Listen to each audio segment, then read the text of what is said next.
or a rejection of any standards. So that's important to know. Secondly, with regard to curriculum, curriculum is the tools and the manner in which the standards are taught, largely speaking. And at the end of the day, the curriculum is determined by the local education authorities and individual schools throughout the state of Georgia as they best deliver the standards. And we know that as members of the Board of Education, but I want to make sure that the general public is keenly aware of that distinction as well. With regard to this resolution, I also want to make clear some very, very important things. I want to give credit to Helen Rice, and also Miss Lisa Kinnemore, and others within the State Board of Education who shared tremendous resources and information with us, and importantly, was very, very helpful as far as the drafting of the resolution.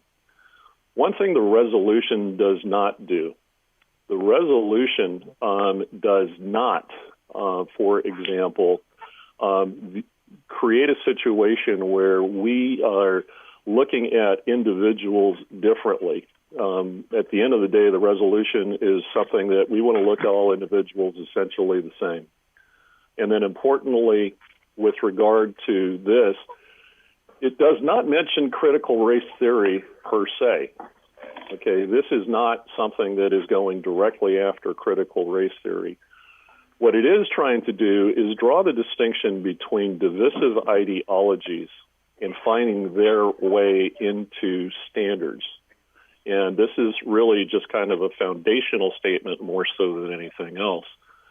With regard to divisiveness, for example, can you imagine any supremacist ideology making its way into standards? I cannot. All right? So this is agnostic with regard to, those types of divisiveness. Any divisiveness is really not something that should be integrated in within a standard. Now, I want to also be very, very clear. In this regard, it is important to know that the resolution and the adoption of the resolution, when we look at this, what we do want to do is make sure that we're not down the road including anything that is divisive in nature. The important distinction here is from curriculum standpoint, is curriculum, we want to encourage people to teach the facts. Is there racism within the country? Absolutely. All right. Is the entire country racist? I don't agree with that. As recently as just, within the past couple of months, President Biden and Vice President Kamala Harris said as much. They said the United States is not a racist country. And I believe that. I believe that it's not a racist country. Yet at the end of the day, we cannot allow divisiveness and divisive ideology to become standards in education. So I want to leave that at it is. As far as my comments are concerned, I would absolutely welcome anybody else's comments, questions, or concerns at this point in time. Anybody have anything they'd like to add? Scott, this is Helen. Can you tell I'm in? I can now, Helen. Thank you for joining. Helen, go ahead. Well, obviously, I just got in on the last of what you were saying, but I think these are strong, but yet they are really trying to be fair to all. I think the diversity that we're recognizing a lot of differences here, but we're also trying to treat people like they would like to be treated and include people and make sure, as you said, that the teachers and our students are being able to teach content and facts. So I think it's a great start, and I appreciate everyone that worked on this. All right, I think somebody else wanted to weigh in. I would like to. Go ahead. I'm a proud American. I'm a proud Georgian, born and raised. But knowing what I know, seeing what I've seen in my years in school myself, I went to 9 different schools in Georgia. I attended Furman University, where I was a sociology major, and went on to the University of Chicago, where I studied race and ethnicity and education in depth. I can't in good conscience support this resolution the way that it's currently written. And if the intent is to allow us to give our students multiple perspectives and multiple facts, then I absolutely agree with that. However, in some of the wording, it seems like teachers will be censored from talking about current events in the classroom, and that we will be censored from teaching different perspectives and the very problematic, past of our country. I think the same way that we cannot simply say that Georgia is racist, because I agree, we can't call the entire state racist.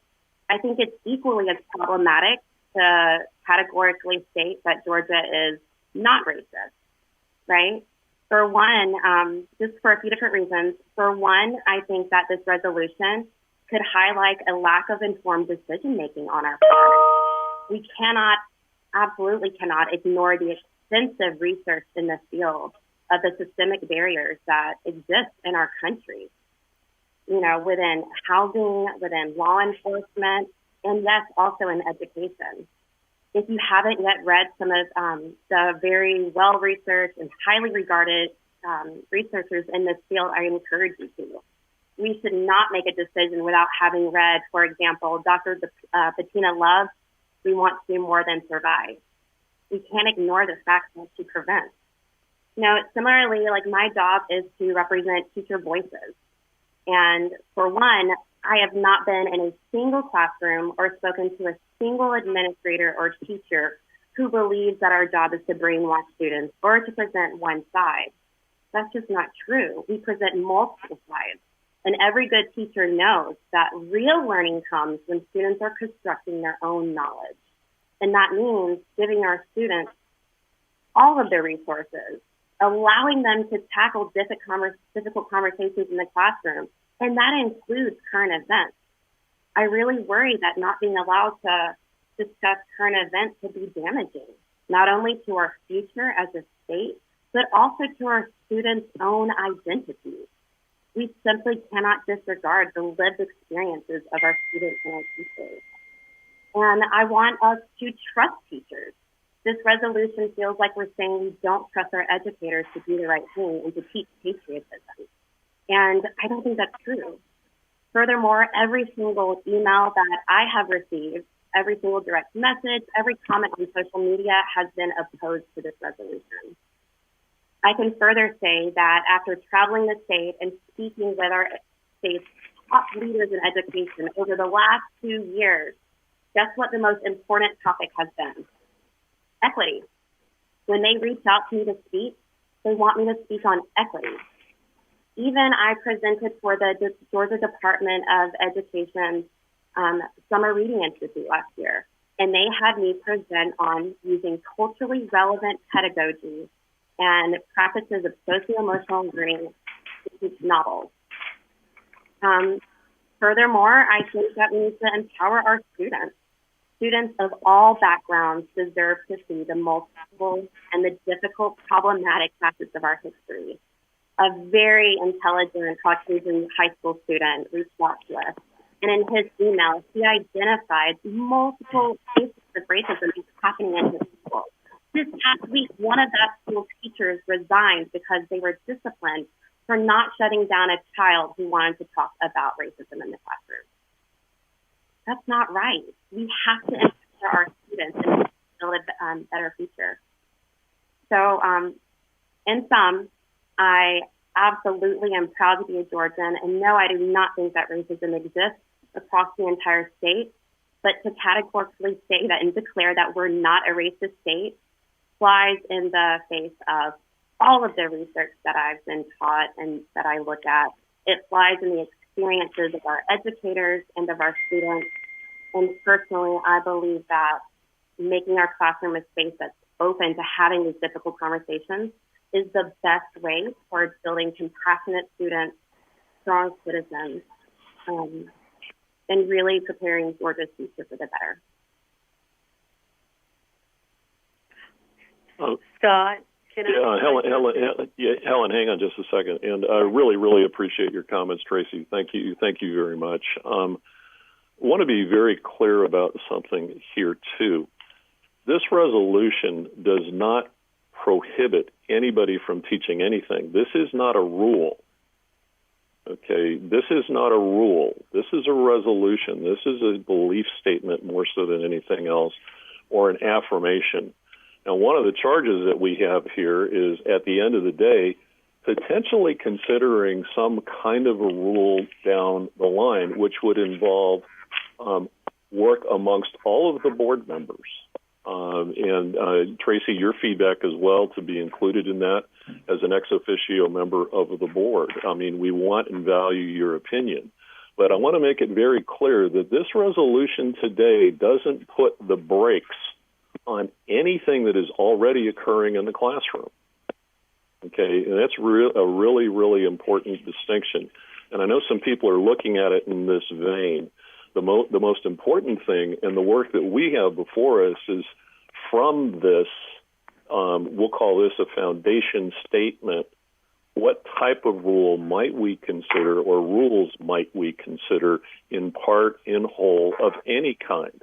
And that's a discussion for us to have as we progress towards this, and it's very, very challenging, very, very difficult work. Mr. Chairman, in order to make a statement of such a complex social construct that affects so many people, we should have a discussion before we make such a statement that is creating this binary opposition, this zero-sum game that if you believe and have experienced racism in your life, then you should and will be silenced.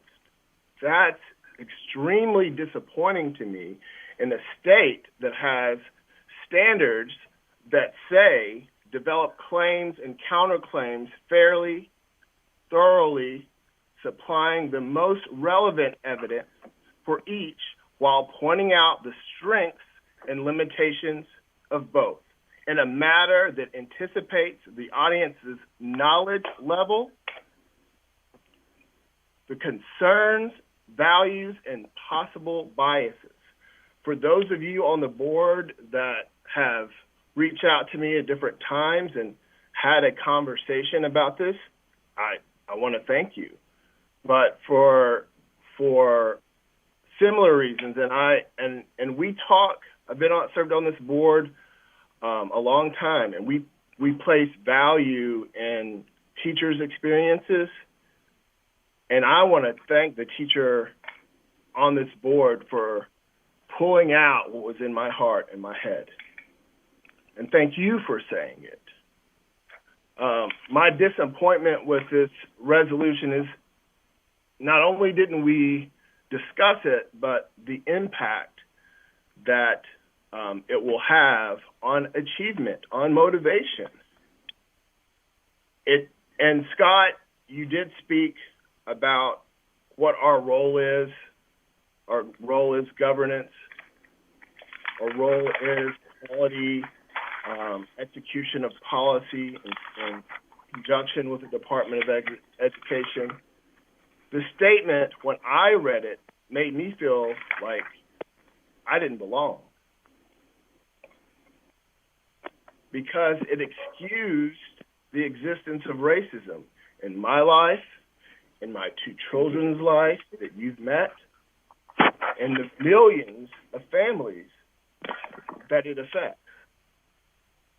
So I still hope, because I know you all, that although my vote will also be no to this, that this uncomfortable moment will create some fodder for conversation, real conversation. Thank you. Kenneth, thank you very much. Well said, Kenneth and Tracy. I mean, is there any way we could just have this thing modified and, again, have a conversation before we just release something that we don't collectively agree with. Scott, can I just ask something again? Because I don't think anybody intended on making people feel like they're condemning teachers. I didn't see it when I read that members of one race cannot and should not attempt to treat others without respect.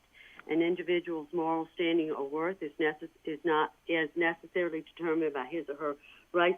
I saw this as trying to pull together for teachers and students a way to say that, as I said, that diversity, we are respecting all the merits of difference in people and ideas. We are respecting equality. That means treating people like you'd like to be treated, and not forcing and inclusion. We're not excluding anyone. We made a whole statement. I saw that traits such as hard work and those kind of things. It was just something to put in their kid. It would never be anything that would be divisive.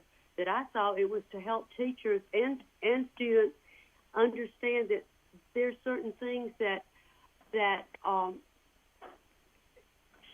are not in our standards, and I don't think we're there to teach indoctrinations or anything. I think our teachers teach with facts, and that's what we're saying. Let's teach the content with facts. That's why clarity are added to standards.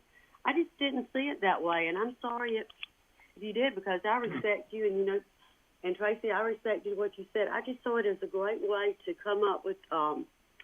We were asked to come up with some ideas, and I have seen this before where it said there was no condemnation to me. Teachers could still teach, and you could question, but you questioned in a way that it was thought-provoking, and it was a way that set America and us on our principles of what we stand for, like liberty and the pursuit of happiness, and all those things that are independent to each other and not separating race against race or people against people. So I'm sorry, I saw it in a different way. Maybe there's someone else that wants to speak up. Hey, Scott, this is Lisa.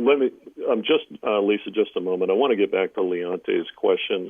Leonte, I mean, there's the answer to your question is yes. I mean, there's always an opportunity to, make modifications and changes that would be proposed as amendments or deletions of some kind, and that would be through an amendment process. So I want to make sure that you're aware of that tool as well. Ms. Kinnemore? Thank you, Scott. Thank you.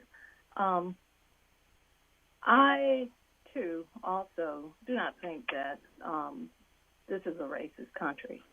There has been issues and periods of discrimination in the past, and there will continue to be some in the present and possibly in the future, not just here but around the world. What I do not want to happen is for stifling of children of not being able to critically think about complex issues that are going on in this state and in this country. There have been times where history was taught, but it wasn't fully taught. There are myriad sides to different historical issues that are going on in this country. Yes, slavery is taught, and I learned about slavery when I was in school, and I taught my kids that I taught when I was teaching about slavery, but also slavery is not just something that happened with the people who were white to people who were black. Black people were actually slaves to black people, and it goes all the way back even to ancient times. Slavery in Egypt and Rome and all around the world. I just don't want everything to be relegated to teaching certain students, especially minority students, that they are and they will always be in a class of second-tier students, that they will always be victims. Victimization happens, but no one should be under the cloud of thinking that victimization is what they have to look forward to. It's just like Kenneth said, it stifles. It does stifle. It stifles the teacher from being able to teach across an entire myriad of issues, from positive to negative viewpoints. And it also stifles the child thinking that they will not be able to learn or they will not be able to aspire. Every person in this country is not a person of white heritage that is very, very wealthy. They are very, very wealthy, Black, Hispanic, Asian, Indian, Jews, all across this country. And we need to understand the history. And when they look at the standards and they see certain names mentioned as examples in the standard, that doesn't mean that a teacher is relegated only to those names that are mentioned in the examples. We have to step outside of that and look outside of everything that's going on in this country. There are good parts of this country and there are bad. And history needs to be taught not from one particular viewpoint, but from both sides, whether we like it or not. And I, my hat goes off to teachers across this state who work from sun up to sundown and even through the night, some of them doing things for our students to make sure that they have a quality education. And I want that to continue, but we also need to make sure that our kids are taught that anyone can learn. Education begins at the home and it moves into the classroom all through society, and we need to continue to foster that learning ideology around our students, our children, in our homes, in our classrooms. And I just don't want critical race theory to be one-sided. If we're going to teach about anything about race, it needs to be from every viewpoint and every perspective, and not slanted from one side to the other. Thank you, Ms. Kennemore. Does anybody have any further questions or comments? Chairman Sweeney, I do. It's Mike Royal. Thank you, Mike. Kenneth, I appreciate your comments and respect the heck out of them and you in that perspective. And Leonte, I appreciate some of the stories you've shared with me in our after meeting dinners on some of the perspective you had. And Tracy, thanks for your perspective as a teacher. You all three of you have perspectives that I just don't have in life, and I'm trying to soak them in and listen to them. And Kenneth, as I shared with you, is when we were talking about this, one of my things I don't want to happen, and I was sharing with Chairman Sweeney before this, I think what part of what we need to talk about, and Tracy, I think maybe you hit on this a little bit, because with all due respect, some of the things you mentioned are very important, but they don't say that in this document. Actually, some of the stuff that's in there that you mentioned is addressed in this document, but it is addressed in that it shall not happen, not it will happen.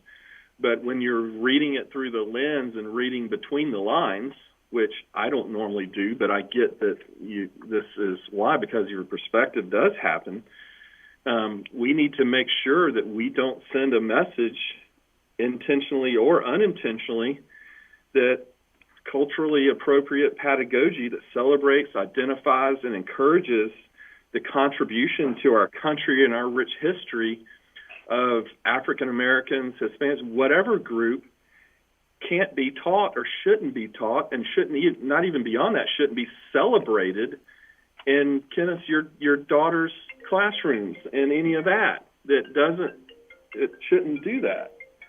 So,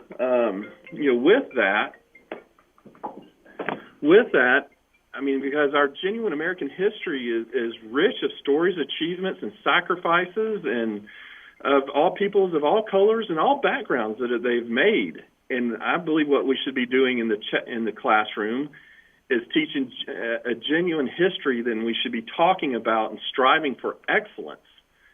And that's a common standard that challenges people of all backgrounds to achieve their God-given potential. We must teach the true story of American history and be honest, though, about our injustices in American history that have happened and continue to happen, but put it in the context of our nation's high ideals and the progress we've made towards realizing the true achievements, but also the work that still needs to be done. And in the four corners of this document, that's what I read. But I respect, Kenneth, and what you said, and Tracy, that the perception can be made otherwise. I mean, because, Tracy, you mentioned some of the people that have reached out to you. I've had a lot of people reach out to me and had conversations with some people that I don't, I'm not going to mention, but truly respect, that have given me perceptions pro and con to this. But my contacts I've had have been overwhelmingly for needing to do something to protect that, what I was just talking about. America is great. We're the shining city on the hill. We have our issues, but we were given the opportunity by our founding fathers, and it's outlined in the Civil Rights Act. It's outlined in the Voting Rights Act, the 14th and 15th Amendments, to make change. Have we lived up to the potential of America? No. But are we the best country on earth because we're trying and we give people the opportunity to do it? Yes. And we will continue to do that. And this gets into, I think, whether it's critical race theory, whether it's, as Scott mentioned, whether it's whatever thing anybody's trying to infiltrate and indoctrinate, and that's not what teachers do. But I can tell you as a parent, some of it is starting to filter into high school. I'm not going to get into today some of the stuff that I've had conversations with my high school daughter and my daughter that just graduated from college, some of the conversations we've had. So that, to me, is what is in the four corners of this document. But I think, Scott, what we have to do moving forward, if we approve this today or whether we don't approve this today, we have to have serious discussions as a board on what we're going to do for that. Because no child, no teacher should feel like they do not have the opportunity, because that's not critical race theory. Teaching culturally appropriate pedagogy that does that, that is not critical race. That is not, Mark, that is not anything. That's called history and teaching. And Kenneth, you laid out our standards, which I think are very appropriate, the paragraph you read in our standards. But that's what I think the four corners of this document try to do, is codify that standard right there, Kenneth, that you wrote. And I appreciate you, and if you vote against this, and I still love you like a brother, and I appreciate where you're coming from, but that's what I read in the four corners of this.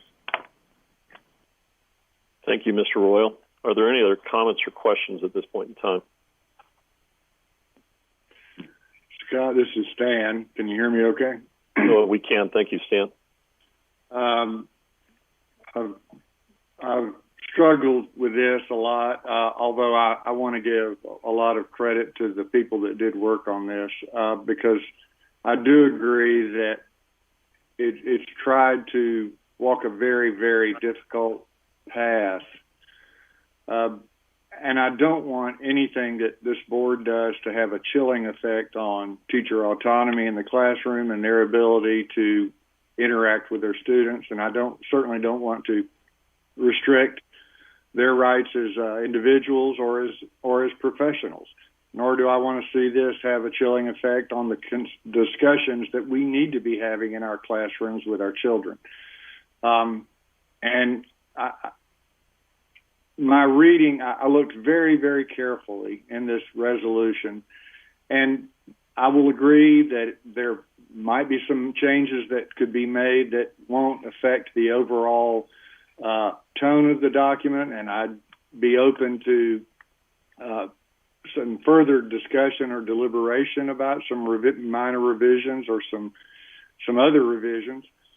But I want to be very clear about one thing, and that is, I've spent my entire career supporting school and district efforts to promote inclusion and equity and celebrate diversity, because that's our state.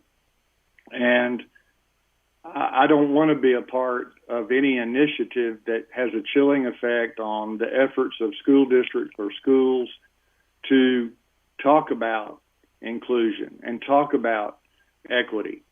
Now, I don't like being painted into a corner by other writers and other people, and I'm disappointed that those terms are being co-opted, I think, and misused by voices on both sides of this argument. But equity in a school setting, and inclusion in a school setting, and diversity in a school setting is important, and it's something we ought to make our business every day. And I want to make sure that whatever steps we take after this resolution, that we are very careful about that we're not painting ourselves into a corner, but we're also not painting students and teachers into a corner, because unfortunately these days we spend most of our time in our corners, and we need to bring people out of their corners and into the center of the arena and into the center of the classroom. And I want to support initiatives and resolutions that bring us together, not resolutions and initiatives that divide us. But I think that this document on the whole has dodged some of the issues, not dodged, but has been clear about not allowing open discussion in the classroom. And I want to make sure that we stay on that we're not restricting students. We can't lie to our students. We should not be lying to our students. And I want to make sure that our teachers have the opportunity to teach facts, as Helen said, to teach also ideas, and also to teach our children to think for themselves as they move through our school system. So I'm open to some other suggestions. I don't want to belabor the point, but I do appreciate, Scott, the leadership role you've taken in getting this document to the place that it is. And I thank you for that, and I'm open to any other comments that someone else might have. Thank you very much, Dr. DeJarnett. Is there anybody else that would like to be heard? Mr. Johnson, Mr. Mosley, Mr. Donaldson, Mr. Long, or Ms. Zoller or Ms. Petty? Mr. Chairman, Scott Johnson here. I've carefully read every word of this document and believe it affirms our teachers, not restricts them. It affirms them the right and the opportunity to teach fully and openly the truth, unvarnished, but not from a single point of view, but from a constructive point of view that allows us to allow teachers and to teach students from a perspective that allows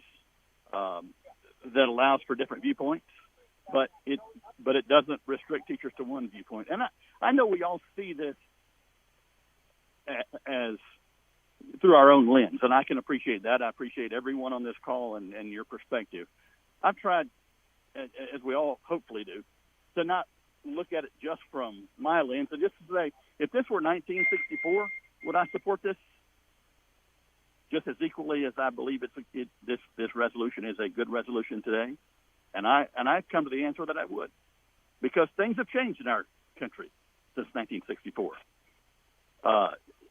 But in that 50 years, we've come a long way, and we we certainly are not a perfect country today. But if we were in the midst of the civil rights struggle, I believe this resolution would be just as appropriate. And I also want to make the point: this doesn't restrict teachers from teaching current events. If you read it, it restricts teachers from teaching current events from a single point of view, and that is what our educators should be doing. And I appreciate everyone on this call, your comments. I respect you all, and I know that we will work together today, and we will work together in the future. Thank you. Thank you very much, Mr. Johnson. Any other questions or comments from any other board members? If I can put out one note about the language in the very first resolution bullet, if that's okay? Yes. Hearing every one of you, I appreciate your voices so much. And I've heard each of you say, who have spoken, that our country is great, but that there are still problems. And we can all acknowledge that. The language in that very first one, we believes the United States of America is not a racist country and that the state of Georgia is not a racist state. That first statement alone is what I think colors the interpretation of reading the rest of the document. If there was a simple language change that said something like, and the state of Georgia seeks to not be a racist state, right? I think that could really change the way the rest of the document is interpreted. Scott, thank you. Martha's officer. I think how I read that line, and I read it many times, is that the law of the state of Georgia and the laws of the United States of America, the countries are not racist. Human beings are going to make mistakes every single day. And we as a board, or we as teachers, or business people like I am, there is no way that we're going to be able to control every single person's behavior. But the law of the state of Georgia and the law of the United States of America is not racist. And I think that, if Scott, I think, mentioned reading between the lines, you've got to read it for what it is and what it says. It doesn't say anything about how people respond to things. And you know what? If we could control people, we wouldn't be the great country that we are. So it takes that kind of individualism to be able to look at things. So I am not offended by that initial line because I see it as saying the country, the law of the country, the law of the land of the state is not racist.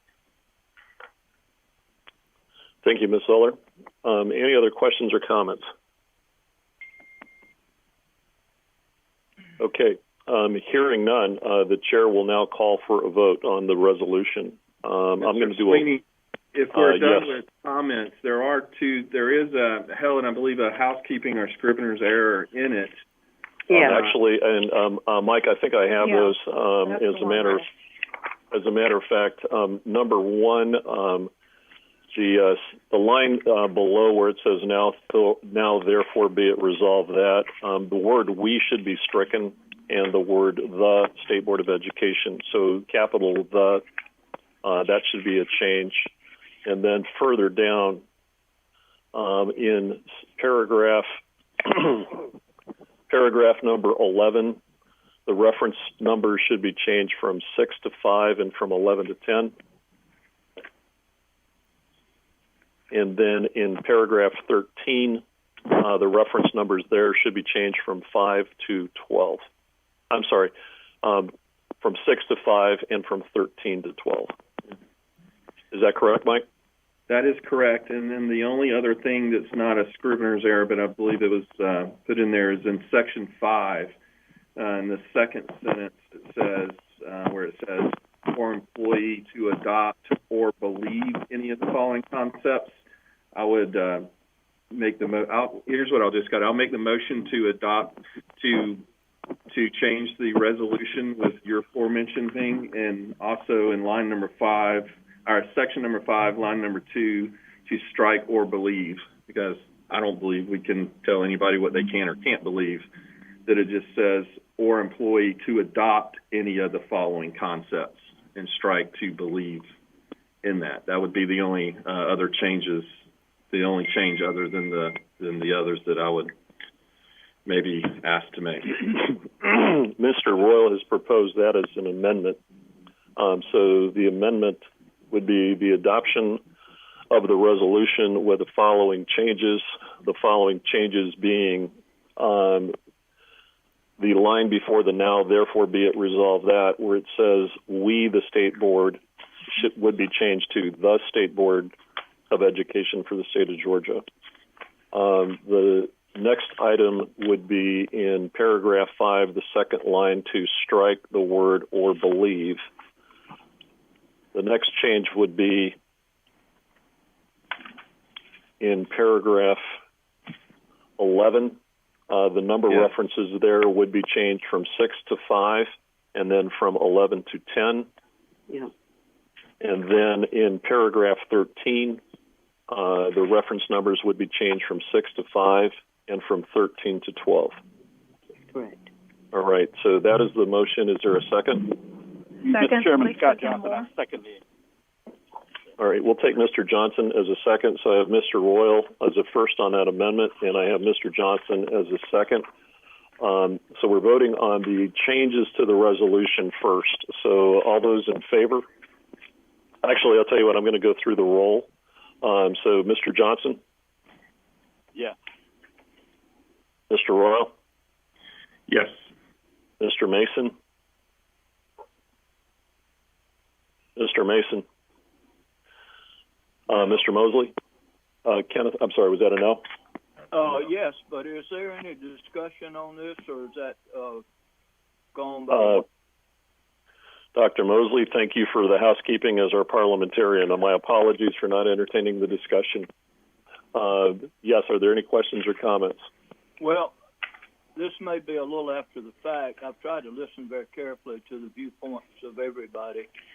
I'm sort of in lockstep with Dr. DeJarnett in his remarks, but I was wondering if there's any middle ground where those who are not in favor of this resolution that have spoke out that might come in the fold and make this a unanimous vote and send the message out that we are united in what we're trying to do and not divisive and create ill will among our members.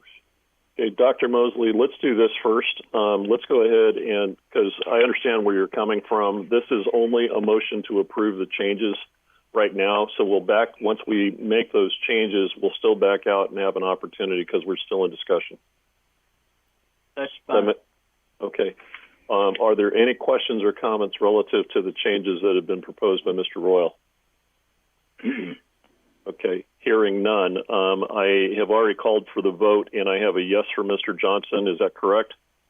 That's correct, yes. I have a yes from Mr. Royal. Is that correct? Yes. I have a no from Mr. Mason. Is that correct? That's correct. All right. We'll continue with Dr. Mosley. Yes. Mr. Donaldson. Yes. Mr. Long. Yes. Ms. Rice. Yes. Ms. Petty. Yes. Ms. Kinnamore. Yes. Ms. Zoller. Yes. Mr. Benton. No. Dr. DeJarnett. Yes. And the chair votes in the affirmative, yes. So that motion for the changes to the resolution does pass. And the vote is 1, 2, 3, 4, 5, 6, 7, 8, 9, 10, 11 yeses and 2 noes. The noes being Mr. Mason and Mr. Benton. All right. We still have the main motion before us, which is the approval of the agenda. Dr. Mosley, I'm going to turn the comments back over to you. Well, I've said what I wanted to say. If there's any middle ground or any additions or deletions that would bring Mr. Friendly Otis and Mr. Mason in the fold, I'd love to hear from them.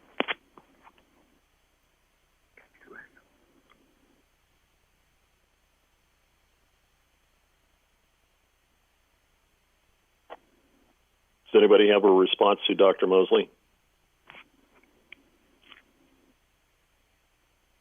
Okay, I'm not hearing anything. Dr. Mosley, are there any questions or comments you'd like to offer? No, I do have a comment. I'm sorry, I was muted. All right, go ahead, Kenneth. Yeah, Dr. Mosley, I do appreciate the extension of the olive branch. I think I disagree with the intent of the board creating a resolution in this manner because of the unintended damage it will do in classrooms. And move people to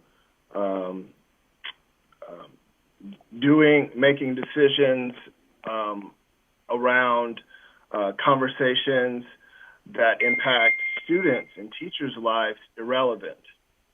There's a danger in some of the rhetoric that I'm open to discussing how we may change some of it, but in totality, the intent, I'm going to respectfully and wholesomely disagree with it. But thank you, Dr. Mosley, for trying to reach out. You're welcome. All right, thank you, Kenneth. All right, any other further questions or comments? Okay, hearing none, the chair will now call for a vote for the approval of the resolution, beginning with Mr. Johnson. Yes. Mr. Royal. Yes. Mr. Mason. No. Dr. Mosley. Yes. Mr. Donaldson. Yes. Mr. Long. Yes. Miss Rice. Yes. Miss Petty. Yes. Miss Kinnamore. Yes. Mrs. Zoller. Yes. Mr. Benson. No. Dr. Desjarnette. Yes. And the chair votes in the affirmative, yes. The motion carries. The vote is 1, 2, 3, 4, 5, 6, 7, 8, 9, 10, 11 yeses and 2 nos. Okay, that concludes our meeting for today. Are there any final comments before we close out? All right, hearing none, the chair will entertain a motion to adjourn. Make a motion, Mr. Long. Thank you, Mr. Long. Is there a second? A second. Is that Miss Petty?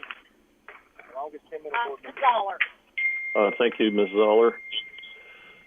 Okay, all those in favor of adjournment? Actually, I'll tell you what, I'm going to go through the roll again because we're on a video call. Mr. Johnson? Yes. Mr. Royal? Yeah. Mr. Mason? Yes. Dr. Mosley? Yes. Mr. Donaldson? Yes.